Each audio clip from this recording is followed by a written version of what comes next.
All right, welcome, folks. Welcome to our Ask Mayfield Anything this month. And this month, we're going to be talking about microgrid control and specifically around relays in the C&I market. So I appreciate you taking your time to join us. I have some great guests here to talk about with us. And so, as always, we are, if you're familiar with the Ask Mayfield Anything format, we love to get your questions as we're going along, and encourage you to use the Q&A function in the Zoom feature to ask those questions. We did get some questions ahead of time, so we're going to do our best to get answers for those. But as we're going along, love to get your questions, so feel free to do that. So I'll introduce myself, and for those of you who may not know me, my name is Bryan Mayfield, founder of Mayfield Renewables, and this is a event that we host every month. And this month I'm actually on the road at a conference, so appreciate everybody joining in, and those of you who are maybe even at the conference as well. So yeah, Mayfield Renewables, we are a technical consultancy. We work with a lot of EPCs and developers in the solar and storage world. So we do engineering work, and one of the things that we do a lot of is microgrids. And so this topic has been top of mind for us. We are working with folks all over the place, and trying to make sure that we're providing the best systems and understanding all of the different components. And the relays aspect of it has been, like I said, a big one. And so we're going to dive into that today. We also do a fair amount of education, and so this being one of those avenues that we do it, but we also have classes that we present, both in person and pre-recorded, available on our website. So I encourage folks to take a look at that, visit our website, and see if there's other topics that we might be able to help assist you with on some of your education needs. So today we have a couple of great guests, and I'm going to give them a moment to also introduce themselves, and both from SEL. And so we're going to really focus in on the protective relays, and how we utilize those, and just kind of what some of the different ones are. But first off, sorry, my screen is so small now. Ed Atienza, excuse me, Ed Atienza, I'm kind of tripped over my words there. Why don't you give yourself an introduction, just kind of your role at SEL, and then kind of your experience and what you're doing on a day-to-day basis. You're muted, Ed. Thank you, Ryan. My name is Ed Atienza, Senior Sales Manager for Schweitzer Engineering Laboratories. I currently serve the Northwestern United States and Canada. So I have about 20 years working for Schweitzer Engineering Laboratories. About 15 years of that has been in the application engineering role, helping our customers, helping consultants supply our products. About 5 or 6 years of that was in research and development, focused on distribution products. And I think one of my biggest projects there involved adding elements into the 651R related to IEEE 1547, that DER interconnection standard. I'm very proud of that. IEEE 1547 and distributed generation interconnections is a topic that's close to my heart. Oh, great. I'm glad you could make it, and appreciate your perspectives. And it's been fun on the preparation sessions that we've had to kind of go over these things and kind of hear those experiences. So thanks for joining. Then we also have Bryan Fazzari from SEL as well. VP of Marketing is your official title, but I know that you were an engineer in a past life, so maybe a current life as well. So yeah, Bryan, will you give us a little background on yourself and your role at SEL? Absolutely, Ryan. Thanks for having me. I think Ed said 20 years, so he's got me by a couple of years. I've been at SEL for 18 years. And prior to marketing, which I'm currently doing, I run global marketing for SEL. I kind of hop back and forth between our research and development division, working on primarily automation products, and our services group, commissioning projects that are pretty close to what we're going to be talking about today. So I do keep that engineer title because like you will hear lots of folks at SEL say, Schweitzer Engineering Laboratories, engineering is our middle name, and we get to solve problems. And I really appreciate working for a company that lets me continue to do that regardless of role. So it's definitely a fun challenge every day. Excellent. Well, great. Well, let's jump into it. And so today, relays for C&I Microgrid Control. And, we're really going to focus in on, we have a couple folks from SEL. So, understanding kind of big picture, what relays in general, but also getting into some very specifics, because I know that a lot of folks use SEL. I know that we are, speccing those in, utilities use them a lot. And so we'll talk about those. And so, yeah, we have a little poll here for you just to understand where you sit, and what you want to get out of this is helpful for us. So let's look at some SEL relays specifically, and this is one where I think folks are in the call are familiar with some of these numbers, and for me, when we were first getting going on these, I would see the numbers, wouldn't necessarily be able to differentiate what those all meant. And so, yeah, I wanted to get you, Ed and Bryan, to kind of walk us through, I guess, one, at a high level, just even, what are the relays doing? What are they, why are we having them in the systems to begin with? And then kind of the differentiations between some of these relays and some of these ones that we're going to see out there in the field. Maybe Ed, I'll have you start off on that one. Right. Well, from a history point of view, when I started in 2002 with SEL, out of this list, we only had the 351. So I feel like there are a lot of applications for DER interconnection that probably have the 351, because that's what everyone had. Everyone had that for feeder protection, transformer protection, interconnection protection, sync check, reclosing. It's because of the functions that are in the 351, it's a very widely used, very popular relay. And they say it specifically has the voltage elements, frequency elements, sync check elements that are important to interconnections. It's an aging device. It's an aging platform. I think we updated that platform in about 2009, and that technology, if we look back at that technology, it's coming back from the 80s and 90s. We have the 751. 751 addresses a lot of the same elements that are available in the 750 and the 351, but we've actually added several elements that are specific to microgrid applications in the 751.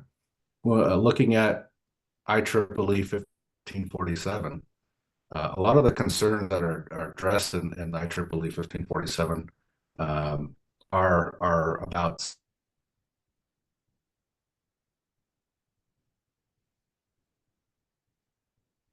synchronize the mandatory tripping requirements. And so 1547 talks about mandatory overvoltage tripping, mandatory frequency tripping. But the other functions and features are the other concerns that are addressed about in IEEE 1547 is islanding. What if we have an unintentional island? And so devices like the 751 have a couple like extra elements associated with detecting those unintentional islands and having that sensitive protection. 851 is a newer device, low cost. It's a smaller, low cost type device. It's a newer device, and it does still have the basic functions, but it's at that price point, it becomes a very cost effective solution for more basic applications. The 651R, and the 700 GT, they're very advanced interconnection devices. 651R is traditionally used for overhead line applications. And what's neat about the integration of the 651R and these intertie applications is it eliminates some of the engineering associated with connecting a relay and a control with a piece of switchgear, a switch, or a recloser, because all of that's taken care of by the recloser manufacturer and the relay manufacturer, the control manufacturer. So we're really just focused on the settings when implementing that, and then the construction. So the picture here is if you see in the distant background in the horizon, you'll see a solar site, maybe in the 5 to 10 megawatt range. And this is this interconnection. This is interconnected at distribution voltages on a distribution feeder. And this is the standard interconnection package for this particular developer that developed this solar site. And it includes a 651R in that middle pole with, I believe, a recloser, probably like a GNW Viper ST.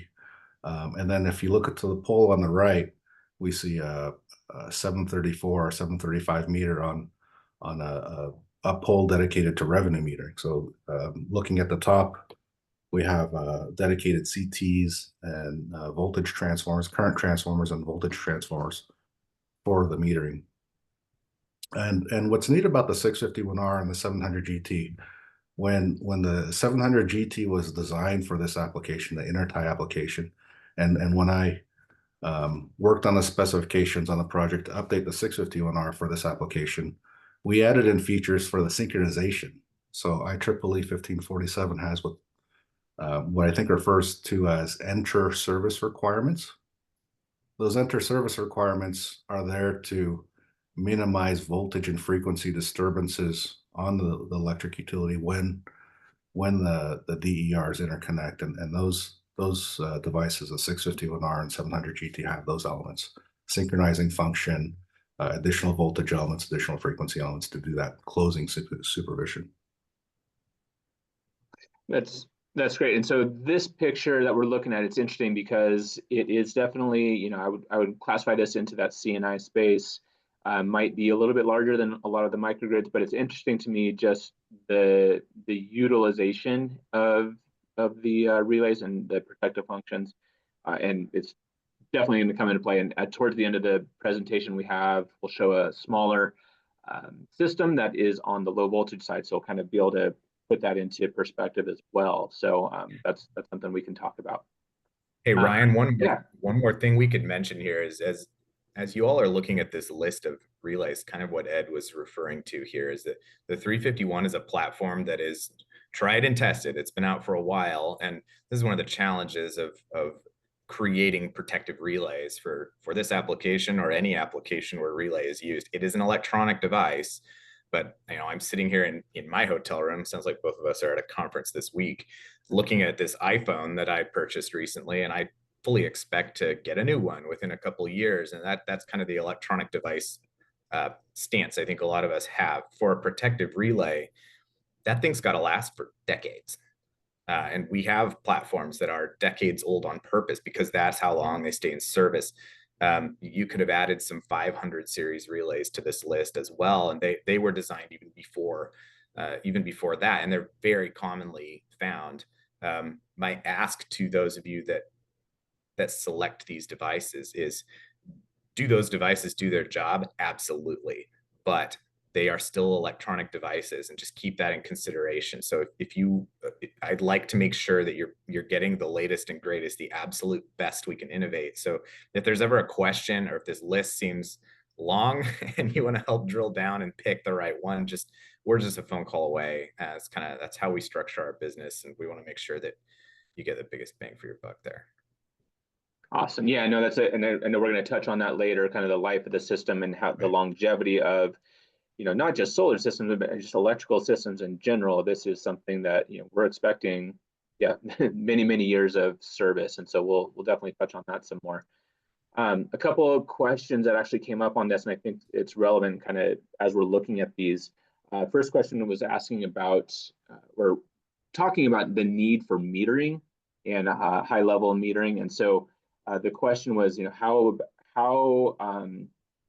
can we combine? So if we have a need for highly accurate metering, and do you have an offering, or how can we combine some of these protection functions along with revenue grade metering? And I think you mentioned this, Ed, that there's actually both a 651 and a 735, and the 735 isn't on our list, but it's a metering device. So curious on how those can be combined, and then also what the interaction between those is.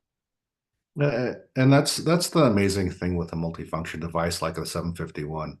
If you look at most of our relays will actually meet or exceed the class 0.5 accuracy, meaning they're within 0.5% accurate on their energy readings. And if that's close enough, that the energy readings from those are perfectly adequate to be a check meter against the revenue meter, the utility revenue meter. When we look at the 734 and the 735 meters, those actually have some slightly different hardware, and those are calibrated a little bit differently, and they are accurate to 0.2%, which is and probably even better than that. I think even closer to 0.1% accuracy on a lot of the energy metering readings. And so we're really, it depends on how accurate you need to go. Most applications are perfectly fine, especially at the under 10 MVA level, to rely on the energy readings from a 751 or even a 351. As long as we're qualifying it, it's accurate to about 0.5%. It's already there. Mm-hmm. Great. One other consideration there is folks will often use, and we'll get into this in a later slide too, but these protective relays, they are multifunction devices. They can create an incredible amount of visibility and data to be used elsewhere. There are many folks that decide they want to read that data and use it elsewhere from a device that cannot inadvertently trip something. And so having a second device there to provide some power quality and revenue meter data that maybe is archived, maybe it's reviewed. We will often hear, the COO wants to see this data on a dashboard, that kind of thing. A lot of the time that will come from something like a meter instead of a protective relay, just to separate those functions by design. So there's all kinds of variables there. I think process and personnel frequently dictates how many devices are there. Well, even if one device can do it all, two different groups with different priorities and different trust levels may still ask for multiple devices there for revenue metering and control. Excellent. And then another question that came in, and I'm looking at our list, it's basically asking the high level differences between 751 and the 851. They're both listed as feeder protection relays, and Ed, you specifically called out the 751 in conjunction with our DERs. And so curious, is it 751 having that IEEE 1547 capabilities? Is that one of the differentiators between those two? 851 is a good relay. It's a good overcurrent relay. It's a good voltage relay. It probably has a great frequency element in it. And for basic functions like that, it's a great relay. That 851 was designed on a platform that was intended to be in our low voltage market, from a size point of view, from a form factor point of view. It's a half width 19-inch rock mount form factor, which makes it a great replacement for our 551 relays. But the advanced functionality such as synchronization or some of the advanced elements such as rate of change of frequency or vector shift, they're not there. Whereas the 751 has those more sensitive anti-islanding elements, anti-islanding detection elements, the what we call the 81 RF, or the fast rate of change of frequency, or our vector shift element. And the 751 was designed specifically for medium voltage applications. So interesting. 2400 volts. But you can use it in the low voltage applications, but it was specifically designed around the medium voltage. That's correct. Okay, yeah. Okay, interesting. As an automation guy, something else you'll see when you're looking at the 851 versus the 751 is that 851, like Ed said, it was designed, you look at its shape, you look at its function, it is designed to do a specific task, and that is the task that initially the 551 was performing. The 751 is, you can configure it with different cards, you can get it with a high resolution, big old touch screen. There's a lot more to the 751, and all of that it should be taken into consideration. What do you want to use that relay for? There's a lot you can do with the 751. The 851 is designed for a specific application, and Okay. it's good at that. It's designed to be the next generation solution after the 551. Got it. Okay, great. Thanks for breaking that down for us. So let's look at the some of the functions, I guess. And this is, you guys have both, I think I've heard you both say, using multifunction. So if we look at the codes and the kind of where, some of these functions and what they look like and what they mean. So folks are going to be hopefully maybe familiar with some of these numbers. They've maybe seen them on drawings or seen them on specs. And these, just to be clear, these are not an SEL specific. This is the numbering's coming from an ANSI standard. And so if there's other relays or other manufacturers using it, it's going to be universal. But we've highlighted, kind of put some bars around the ones that we see as being the most common from our perspective. And a lot of this is around under voltage or over voltage, and being able to, or under and over frequency as well, and making sure that our distributed energy resources are interconnecting with the grid properly. I guess, Ed or Bryan, if you want to elaborate a little bit on these, just, is this something you both mentioned the multifunction relays? When we're talking about that, are these the multifunctions that you're talking about? Are there other functions that we should be considering? These are the multifunctions, and these are the ones that are highlighted are specifically mentioned in IEEE 1547. For as far as mandatory tripping requirements, we have the 2759, the voltage elements, under voltage, over voltage elements. We have mandatory frequency tripping that's specified in IEEE 1547. So 81O over frequency, 81U under frequency, usually a couple levels of those in each direction. And then the enter service requirements and synchronization requirements, the 25 sync check, or what we call A25A auto synchronizing, is usually required to minimize the disturbance on the utility as we're synchronizing in a microgrid that's already online, already in service, that into a utility line. But when we talk about multifunction relays, it's more than just the protection elements. It's also the communications. What are we measuring? Are we measuring watts? Are we measuring VARs? Are we measuring energy? And can we pull that out using Ethernet or serial communications, and take that data and integrate it into maybe a power quality system, an energy management system, a billing system? And so that's what we define as multifunction are these ANSI codes plus other protection elements, plus communications, plus enunciation, plus control, and so on. So I'm at this conference this week, and you would not believe how many folks walk in saying, hey, I know these relays can give me some high resolution waveforms, some high resolution oscillography.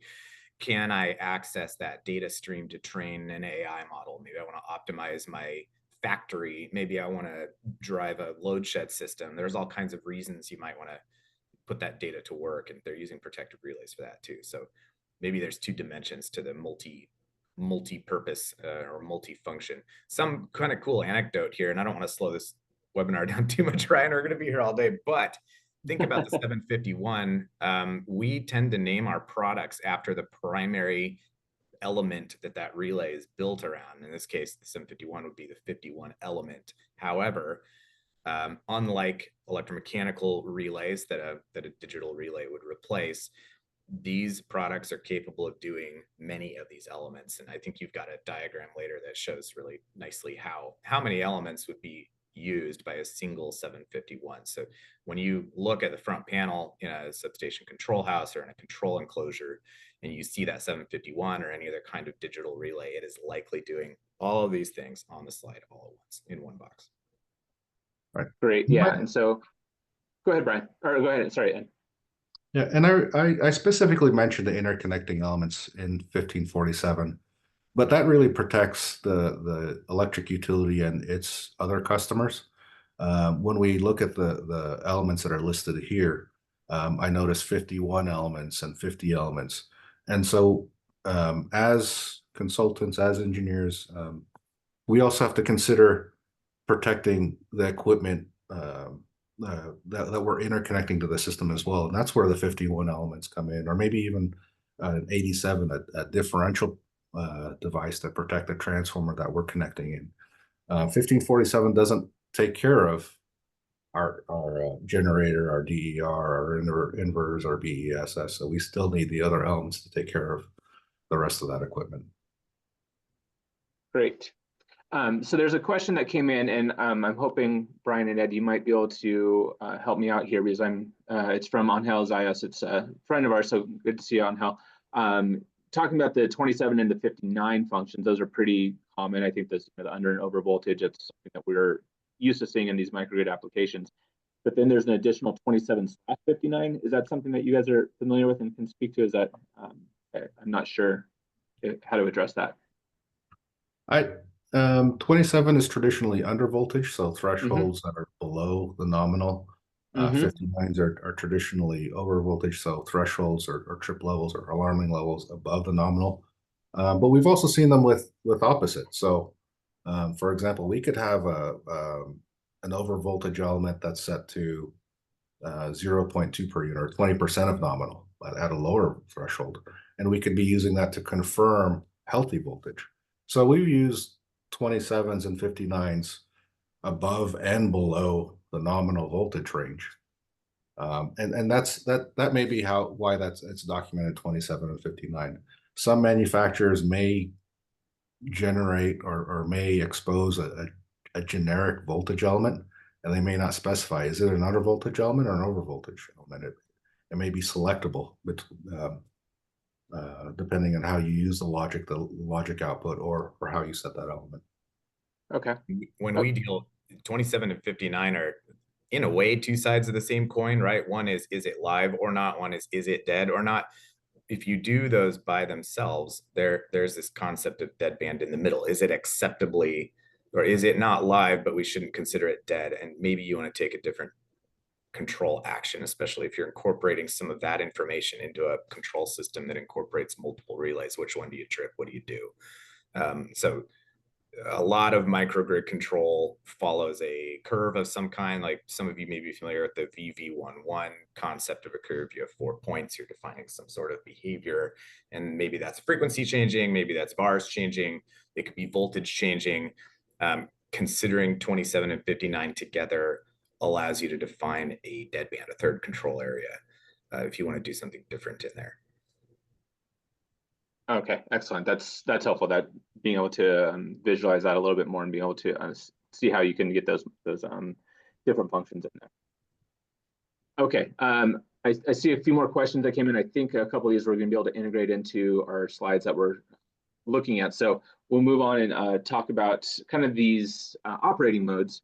And this is a slide maybe folks are familiar with. We've talked about this kind of stuff before, but in our microgrids and in our energy storage systems in general, we are seeing a lot of these different types of operating modes. And Bryan, I'm not sure if you guys are talking about it at your conference, but these export only modes, and sometimes the language is more positive, sometimes it's a little more negative, I guess you could say, in terms of how it's being said. But I would like to just kind of talk about these a little bit. And I know we had some questions that came in ahead of time we wanted to address.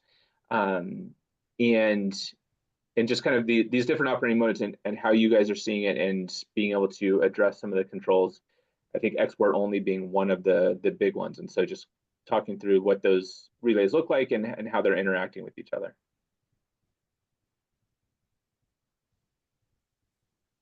So I'm curious on and I think this gets to the 751 and the 735, the metering and things like that. So I guess Ed or would you be able to kind of talk about that functionality for some of the relays? When I look at this list and I see import only, that tells me I guess a more common term that I've heard is non-export. Right? So when we have those type of interconnection agreements that define the generation that's on site is only to be used on site, and and we have those non-export agreements in place, we frequently see the ANSI 32, the directional power element, implemented in the protective relay to effectively trip the interconnection if we see exporting out um, uh, uh, from the generation through the interconnection. Mm-hmm. So that's built in. So I'm sorry. So that's so we're measuring. So the relay is measuring that, and so as soon as we see any sort of current going back towards yield or even a threshold, maybe there's a.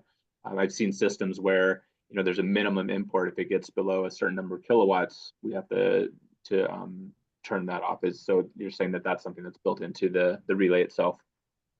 Right, and the actual tripping is pretty extreme. So usually there's some type of a time delay in there, and if we can get a time delay in there, hopefully the control scheme associated with the DER, whether it be a rotating machine or inverter based, we'll be able to read the energy measurements off that interconnection. That's why the communications is so important on these devices, whether it be Modbus communications or DMP communications, so that the control equipment can read that energy, the energy that's going through the interchange, and hopefully correct or adjust the output of the DER before we get to the stage where we're having a trip through because of the interconnection agreement.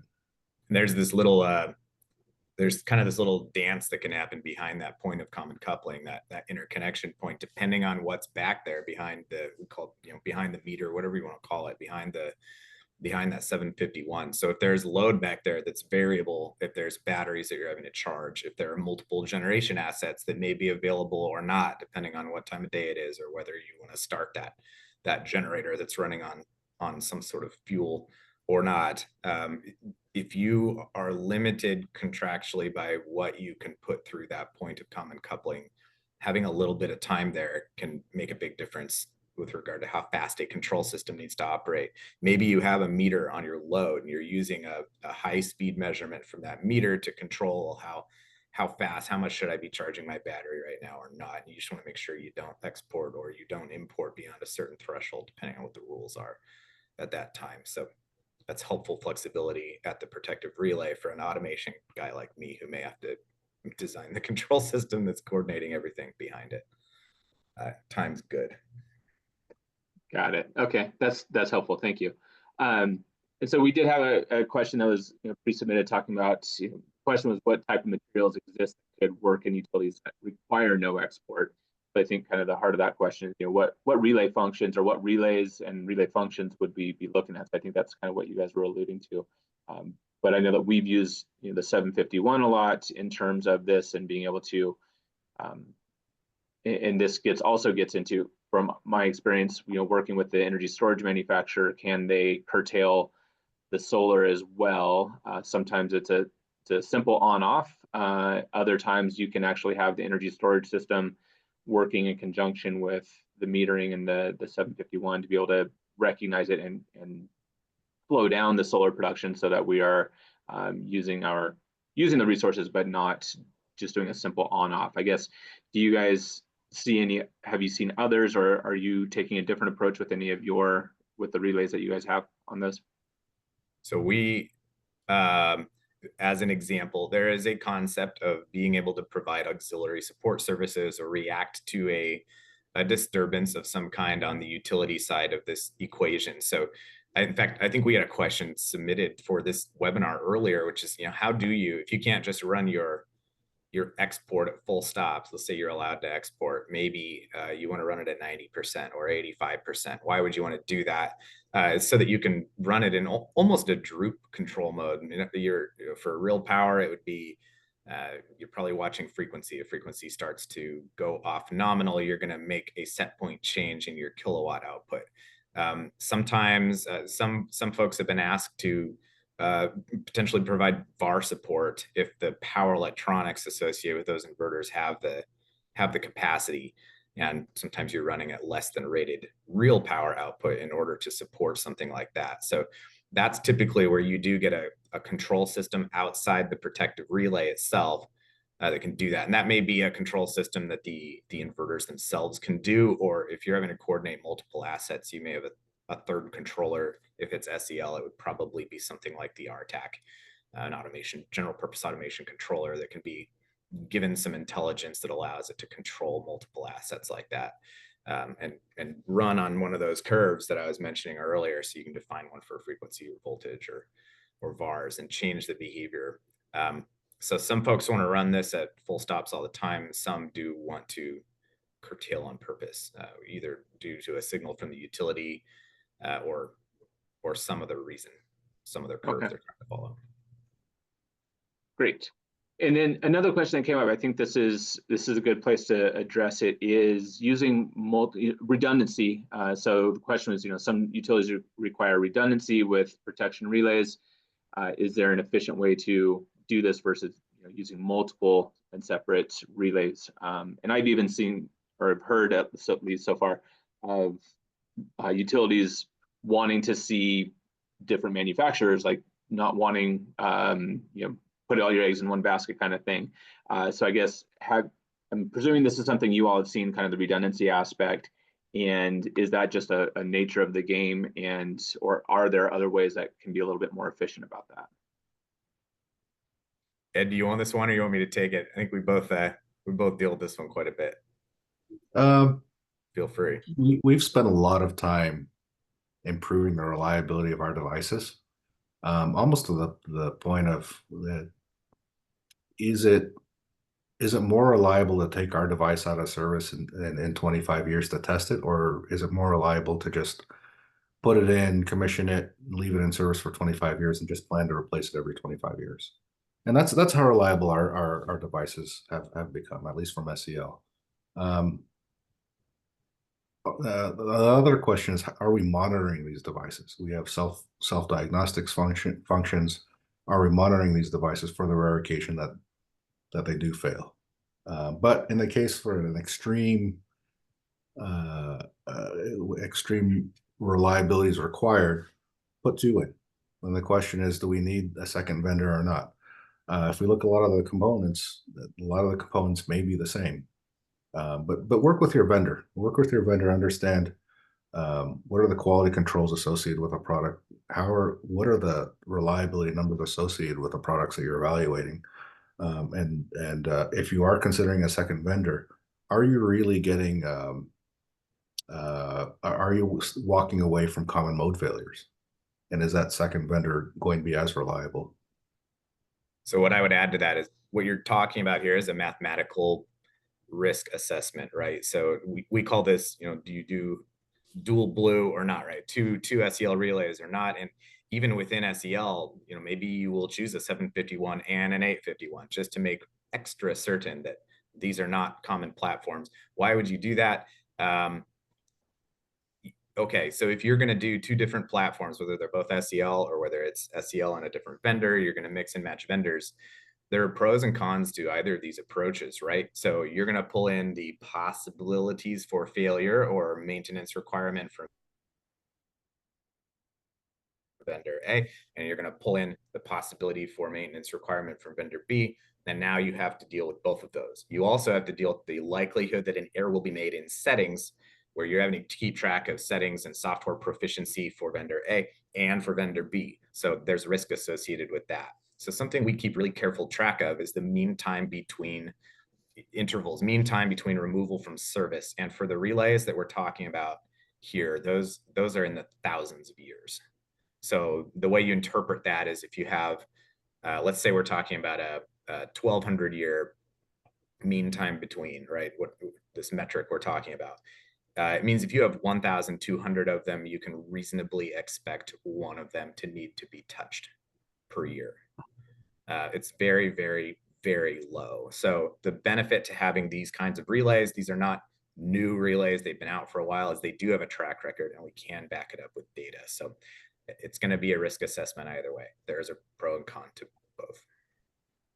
Excellent. Okay, thanks for that. So let's look at the relay programming. So these considerations that we have, and this is one, as we start dealing with more and more microgrids, especially, for us, this is part of our conversations with the with the developers, with the EPCs, and would love to hear, SCL, your experience with this as well. But some of the considerations that we have out there are interconnection agreements. So of course, with the utility, if we're interconnecting with the utility, we're going to have to get in and have an agreement with them. And so there's going to be some maybe non-negotiables, or maybe they are maybe slightly negotiable, but nonetheless, that will have a big part of the, what the programming is, what those functions are. We were talking about the under and over voltage earlier. So some of these are just going to be absolute requirements. We have the stakeholder perspectives, understanding for those that are using the system, what are the points at which the system can go down, or maybe it has to be absolutely operating. And so things like that. Of course, the system type is going to come into play. And then one of the big ones, and I know we're going to talk about this here in a moment as well, but the kind of the programming expertise. And I think this is an area that is, especially for our energy storage industry, maybe lacking, I guess is a way of saying it, or, we haven't been necessarily doing these systems. For a lot of us, we're coming out of the PV industry. We're adding energy storage to the mix of what we're installing. And when we're doing straight PV systems, it's all built in for us, right? We have a grid connected inverter. It's going to look at the voltage and frequency, and it's going to do that isolation for us. So I think if you guys could touch a little bit around, especially the programming side of it, where folks can, get more information on that and be able to, maybe not become experts immediately, but where is that expertise, and how can folks out there access that and get better themselves? Well, first, let's talk about utility requirements and interconnection agreements. Sure. When we look at 5 megawatts or 10 megawatts and below, a lot of the times the interconnection agreements and the utility requirements, the utility will have a standard already. And those standards range, differ quite significantly. I've seen some that just say must comply to IEEE 1547, and then it's up to the consultant or engineer of record or to interpret that. Some will say IEEE 1547 plus have these types of behaviors. The behaviors being you have to have over and under voltage tripping, over under frequency tripping, and they may even specify levels in those requirements. I've seen some requirements indicating these are the qualified types of equipment that you can use to interconnect into our system, both on an inverter and also on a relaying. And then I've even seen some utility requirements that say for any DER interconnection into our distribution system, you shall use option A, this device, or option B, that device, one for overhead, one for pad mount or underground interconnection. So that's where I'd start first, because the interconnection requirement, that there's certainly a cost associated with that, and that may make or break a project in the conceptual phase.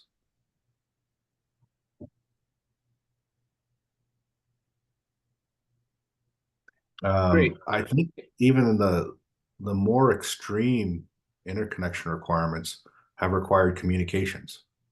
Some utilities have required direct fiber communications and synchrophaser based or direct transfer tripping, and that expense of the communications can be pretty significant. Yeah, and as somebody noted, this goes right there with interconnection agreements and utility requirements. Some of that redundancy is going to be a function of what they require. So, sometimes that's going to be part of it as well. I guess relatively quickly, looking at the clock. I know we have a few more things to talk about. On the programming side of things, I know that this is something that we've talked about, and I know that you all have SCL has some great resources. I don't know if you would say that the resources that are available are going to make anybody an expert by any means, but I know that there's some great resources out there in terms of that. But I'm presuming, I haven't looked at everything. I've read some of the white papers, but there is I would presume, some stuff on programming that you guys have available as well. Yeah, absolutely. So There are multiple levels to this. So if you want to get more comfortable with programming protective relays, there are online resources. Sellink Video is our YouTube channel. Video.sellink.com is available. These are free resources that can cover quite a bit of ground about how to use setting software, how to work with a protective relay.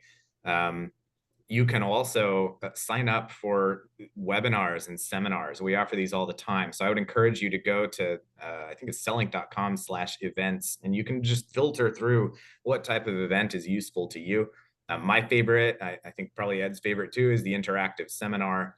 It's a multi-day economical, cost function that you would go to in person, and you get to get some hands-on time with our equipment, with our software, and work with folks that are experts at using this. They use it all day, every day. So it's a great resource. We also have what's called SEL University. You want to spend a week learning about implementing settings and protective relays and go real deep, we've got that too. So there are a lot of choices there. Lots of resources out there. So good. Yeah. Thanks. And a couple of those I just learned about today. So I appreciate you guys making those available for us. So in the few minutes we have left, let's look at some additional project considerations. Bryan, I know this is something that you were in our prep test talking about a lot, and I'd love to talk more about this. And just we've really focused in on the protection side of things, but there's so much more to this. And so the data that we can get and utilize, I know that's a big part of some of these other considerations. Right. So I'll be really brief here, but what I'm showing here, nothing on this slide is a protective relay. So SEL has spent a great deal of time creating products that solve problems beyond just detecting the fault, reacting to it, and protecting equipment and making that visible. So just some considerations to think about as you're speccing these projects, as you're designing the one lines, as you're selecting products. Protective relays are incredible sources of data. But just because you have data doesn't mean you can put it to work. That takes some design, that takes some effort, some additional products even, depending on what you want to do with it. We've talked about meters. You may want to keep track of your own revenue so you can double check what the utility is telling you happened there. You may want to keep track of your own power quality due to just maintaining the life of whatever equipment is on the load side behind the meter there. You can get a great deal of visibility there. Inverter-based resources are not always well characterized as far as how they react when a disturbance does occur, because eventually there will be a fault. And then what do those inverters do? Being able to see that with high resolution, you see the SEL T35 on the right, which will be coming out pretty soon. And it's got this little pack on the bottom of it. It's a super cap, and it allows it to ride through a complete outage. It allows you to capture what's happening at that moment of disturbance, which is, we're learning a lot from the data we're getting out of those types of equipment, 735 meter as well. If you have multiple generation sources, you may be working with multiple protective relays or multiple control systems. Those need to be coordinated in as simple a way as possible, and in a way that makes it easy for you to set what you need to set. As soon as you're talking about multiple devices, you're talking about communications. We tend to approach communications as assume someone's going to mess with it. Someone's going to try to get in and screw things up. So design that defensively. We have the concept of software-defined network, which is denied by default unless you design the application within the network settings themselves. And you can get a great deal of peace of mind knowing that these devices are only talking the way they're supposed to talk, and they won't listen to anyone else. So just that's great. And one thing, it's not necessarily directly related to these items that you have, but somebody, Jerome, sent in a question asking about other parts of the project considerations, and so put the question in this part. But other complete microgrid load center offerings, and so one of the things, again, this is separating a little bit from SEL and everything, but nonetheless, we're going to show a single line here in a minute where we are showing a semi-customized panel board with all of the generation sources, the loads, and then being able to integrate the SEL controls into that as well. So short answer is yes, there are some components out there. They're not a lot, but there are some of those. And so some of these things that you can integrate and for the project and considering that ahead of time as well. Okay, so let's talk about some roles and responsibilities as well. And, this is one where a question came in earlier and I've been kind of sitting on it because I knew this slide was coming. But the specifying and programming responsibilities. So as engineers of record, that's what we do a lot. And working with the developer, working with the utilities, all of these stakeholders come into play. And then we have this line for consultants as well. And so really this is a situation of, who's responsible for what at which point of the project. And so one of the things that I would always, recommend as much as we possibly can is getting all of these folks talking as early as possible. And one of the things we have there at the very bottom there is SEL services. And so I know SEL has a division where we are engaging with them now on some projects and being able to talk to you early, SEL specifically, and making sure that we are specifying the right thing. So as the engineer, we're specifying the right relays to meet the utility requirements and what the developer needs. And so that would be one that I would just recommend, as early as possible, getting involved, getting those folks involved, and then also defining clearly who's, who has what responsibilities as it comes to this project. Ed mentioned during his bio that he spent a great deal of time as an application engineer. So just to make sure everybody knows, you can call us at any time or email us at any time. You are going to get, we don't charge for technical support, right? Ever. If you need help specifying a relay, we're ready to do that. If you want someone though to go do the drawings, design the settings, commission the settings, do factory acceptance testing, design panels, that kind of stuff, that's where the SEL services come in. So there are two parts, I guess, that I want you to be able to utilize as you need, as you go through these projects. Yeah, exactly. And that's definitely a big one of the commissioning. And I think, just a minute ago, you were talking about multiple devices and the communication that's required. That gets complicated really quick. And so making sure that come commissioning day, these things are working the way that they were intended is really important. And I think that's where, utilizing those types of services is important. All right, so let's look at I promised kind of the single line. And so we'll take a look at this. Hopefully folks can see this relatively well. We have a couple minutes. We can talk about this to wrap up our conversation here. But what you're looking at is a microgrid application, and just kind of really high level, what you're looking at there is a distribution panel, or it's a main service panel is what it is down there at the bottom. And what we're doing is we're using this as a way to aggregate all of the sources, all the power sources. And so you'll notice that the utilities coming in from the left-hand side into that panel. You'll see the generator up at the top coming into that panel. You'll see a PV and a BESS system coming also in, and then some loads that are connected to this. So really, we're utilizing this as a way of aggregating all of the sources and feeding the loads in a single panel. And then you'll notice there, kind of right in the dead center, is the 751. And so this is a way that we are using in this specific case, a 751 to operate motorized breakers. And one of the things, and we were talking about this in our prep call, the synchronization aspect of this becomes to the point of the last slide. We probably could have put manufacturers on that slide as well.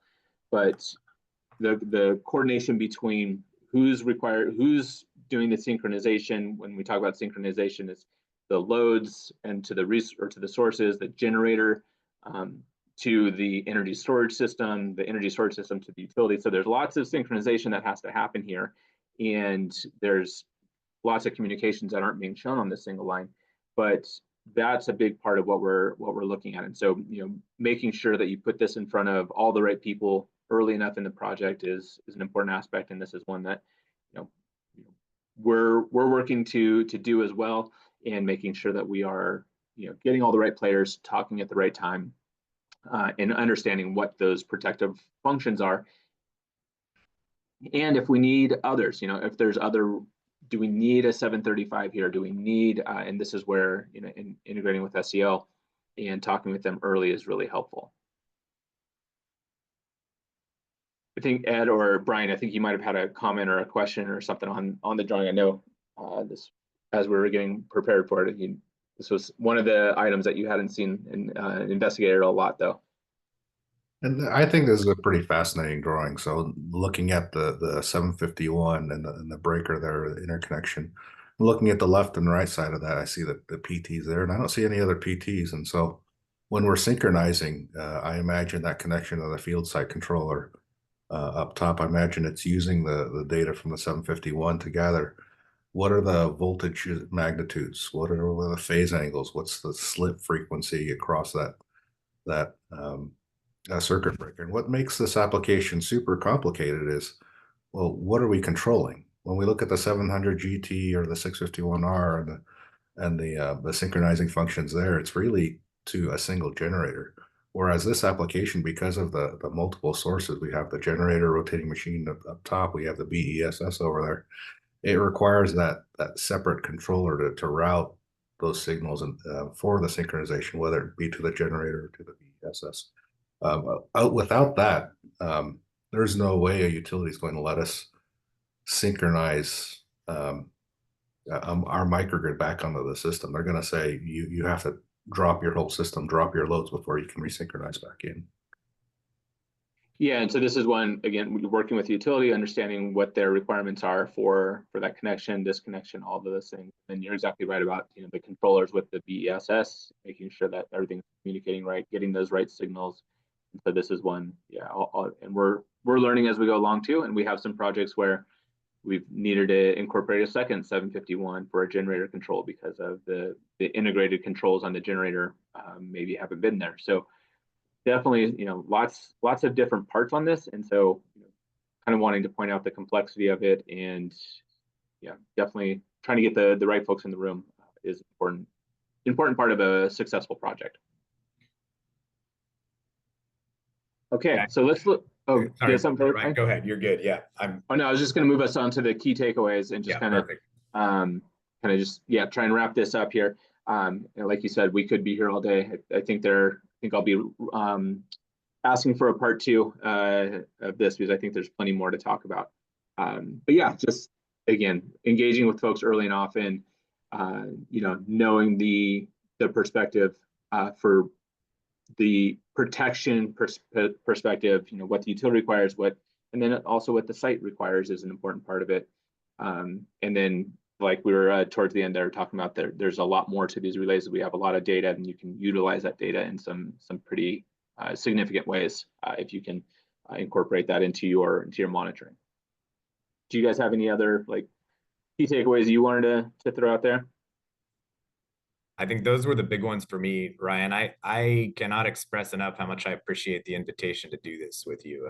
This is something we love talking about, both of us. So we would love the opportunity to come back, and thanks everybody for giving us some of your day. I really appreciate it. Yeah. Well, great. Well, like I said at the beginning, we do have some other courses and some things. We'd love people to take a look at our website, understand kind of what we have available to you. I know some of you have taken them and things like that. And then in addition to that, we are doing our second education conference. So I'm really excited about this, October 15th, 16th in Seattle. We're already talking with SEL about trying to maybe coordinate something there. So lots of opportunities. We're going to have 3 different tracks to go over some different technical topics, and would really love to see folks there. And then next month, so we do this every month, and so next month we are going to we're going to be kind of jumping into a different topic, agrivoltaics, and so that'll be a fun one. It's a very interesting topic, I think, and there's lots to talk about there. So excited to have that, and we'll have Dan there, somebody who I know personally, I've been working with for years, and then also got another guest that we're lining up as well. So, and then I just want to also give folks our contact info. And so if there are questions, comments, or anything on this or other topics, love to hear from people. We have Ed and Brian's info there as well. So please reach out to us, especially on any questions. If we weren't able to get to your questions, I'd love to chat with you. If you have ideas on other topics or things like that, also love to hear from you. So Ed, Bryan, I really appreciate your time. All of you that took your time out of your afternoon to talk with us, I appreciate you as well. And I look forward to seeing everybody on the next AMA.